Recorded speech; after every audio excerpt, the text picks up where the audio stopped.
కేవలం అమ్మ కటాక్షంతో చూసిందంతే వెంటనే కాళిదాసు గారు శ్యామలాదండకం చెప్పారు. ఎక్కడి నుంచి వచ్చింది కాళిదాసు గారికి ఆ శక్తి?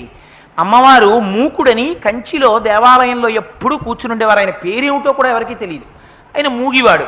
సాధారణంగా మూగితనం ఉంటే చెవుడు కూడా ఉంటుంది. ఆయన ఎప్పుడు మాట్లాడేవారు కాదు, అలా కూర్చుని ఉండేవారు. ఆయన అదృష్టం పట్టింది. ఒకనాడు అమ్మవారు అలా వెళ్ళిపోతూ చూసింది. చూసి నిర్హేతుకంగా అమ్మ తన యొక్క కరుణని ప్రసరింపచేసింది కళ్ళల్లోంచి. అంతే.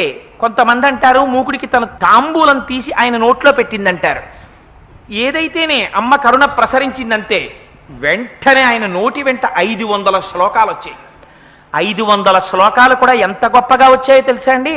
మూక పంచశతి అని పేరు దానికి. ఆయన అమ్మవారి మీద వెంటనే ఆర్యాశతకము అని ఒక శతకం చెప్పేశారు. అమ్మ ఒక్క చిరునవ్వు నవ్వింది. మందస్మిత శతకము అని చిరునవ్వు మీద